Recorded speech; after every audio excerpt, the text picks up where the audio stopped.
విశాఖలో గత కొన్ని రోజులుగా జరుగుతున్న సిఐటి మహాసభలో వివిధ రకాల అంశాలు తీర్మానాలు చేశారు. ప్రధానంగా ప్రభుత్వ భూముల రక్షణ, విద్య, వైద్యానికి సంబంధించిన అంశాలు కూడా ఈరోజు జాతీయ స్థాయిలో చర్చ జరుగుతుంది. ఈ దశలో మనతో మాట్లాడడానికి రాష్ట్ర వ్యవసాయ సంఘం ప్రధాన కార్యదర్శి వెంకటేశ్వర్లు ఉన్నారు. సార్, రకరకాల అంశాలు ఈరోజు చర్చలు జరుగుతున్నాయి. ప్రధానంగా ఈరోజు ఏపీతో పాటు తెలంగాణలో కూడా ప్రభుత్వ భూముల అంశం కొంత చర్చ జరుగుతుంది.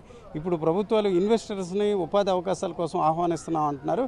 అది ఉపయోగకరంగా ఉన్నట్టు అనిపిస్తుంది. చంద్రబాబు ప్రభుత్వమైనా గత ప్రభుత్వాలైనా ఈ రాష్ట్రంలో అభివృద్ధి జరగాలంటే రైతులు పేదల భూములు ఇవ్వాలని అడుగుతున్నారు. మేము అభివృద్ధికి వ్యతిరేకం కాదు, పరిశ్రమలకి వ్యతిరేకం కాదు.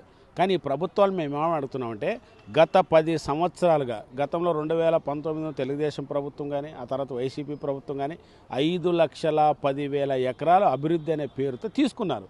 కానీ నేను ప్రశ్నిస్తున్నాను, ఒక్క రాజధానిలోనే 35,000 ఎకరాలు ల్యాండ్ పూలింగ్ చేశారు. మరి ఇప్పుడు 44,000 ఎకరాలు మరో దఫా చేయడానికి ఈరోజు నోటిఫికేషన్ ఇచ్చారు. అంటే ఒక్క అమరావతిలోనే 75,000 ఎకరాలు ఇచ్చారు, అభివృద్ధి అంటున్నారు.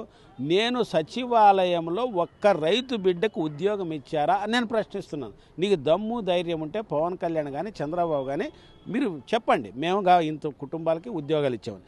రెండవది, రాష్ట్ర ప్రభుత్వాలు ఇండస్ట్రియల్ 1,00,000 కోట్లు 7 లక్షల కోట్లని ఇప్పటికి 17 సార్లు సమ్మిట్ సమావేశాలు జరిగాయి అభివృద్ధి అనే కోసం. ఈ సందర్భంగా ఈ రాష్ట్రానికి 20 లక్షల ఎకరాలు అవసరం ఉంది. ఒక్క రిలయన్స్కే 5 లక్షల ఎకరాలు ఇవ్వడానికి రేపు 8వ తేదీ క్యాబినెట్ తీర్మానం చేయబోతున్నారు. వీళ్ళందరూ చెప్తున్నారంటే కోట్ల రూపాయల పెట్టుబడులు వస్తున్నాయి, ఉద్యోగ అవకాశాలు వస్తున్నాయి, వీళ్ళెవరు ఆటంకపరుస్తున్నాం అంటున్నారు. పక్కనే గుర్లా మండలంలో, విజయనగరం జిల్లా గుర్లా మండలంలో ఎవడో ప్రైవేట్ కంపెనీకి 10,000 ఎకరాలు తీసుకుంటున్నారు. ఇక్కడున్న విశాఖ స్టీల్కేమో సొంత గనులు లేక ఇక్కడ నష్టంలో ఉందని మూతేస్తామంటున్నారు. అక్కడేమో ప్రైవేట్ కంపెనీ లాభాలతో నడుస్తుందా? 3 పంటలు పండే భూములు తీసుకుంటారా? మీరు పరిశ్రమలు ఎక్కడ పెట్టాలి?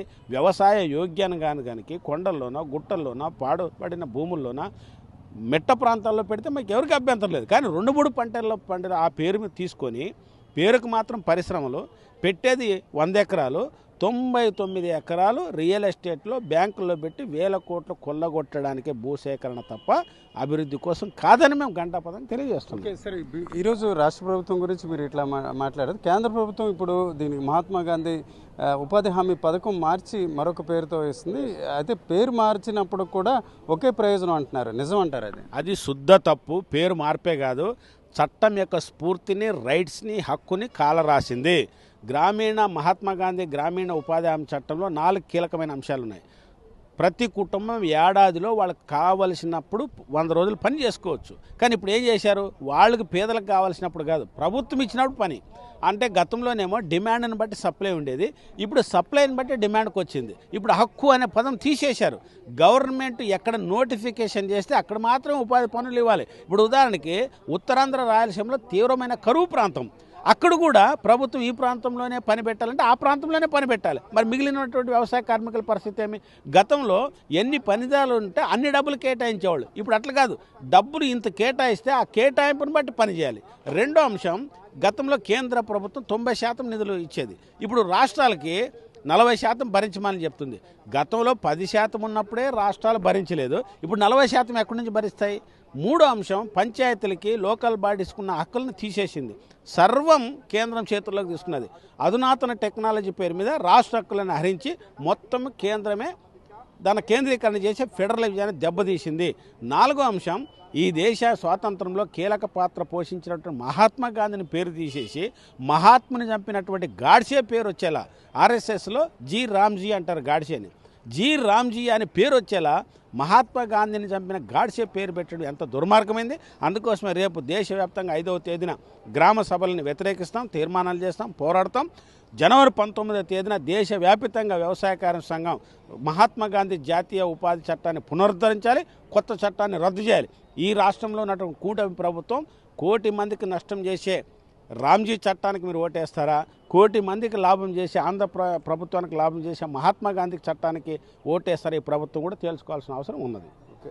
ఇది ఈరోజు సిఐటియు మహాసభలో వివిధ అంశాలు చర్చకు వచ్చాయి. అయితే ప్రధానంగా చూసుకుంటే ఏపీకి సంబంధించి అమరావతితో పాటు వేరువేరు ప్రాంతాల్లో భారీ ఎత్తున భూములు కేటాయించడం, కేవలం పెట్టుబడులను ఆకర్షించే రీతిన ఇది కేటాయిస్తామని ప్రభుత్వం చెప్తుంది. కానీ కేవలం పెట్టుబడి వర్గాలకు తక్కువ ధరకు పేదల భూములు ఇచ్చే ప్రక్రియగా చెప్తున్నారు. మరోవైపు చూసుకుంటే కేంద్రం ఈరోజు చూసుకుంటే మహాత్మా గాంధీ ఉపాధి హామీ పథకం పేరు మార్చడమే కాదు, దానికి సంబంధించి ఎవరైతే ఉపాధి హామీ కూలీలకు నష్టం కలిగించే రీతిన అది ఒక చట్టం చేసే ప్రయత్నం జరుగుతుంది.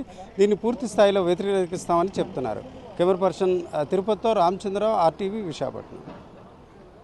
Local to global news at your finger tips. మీ చేతిలో ఒక ఆయుధం. Download raw TV app. Media legend Ravi Prakash is back.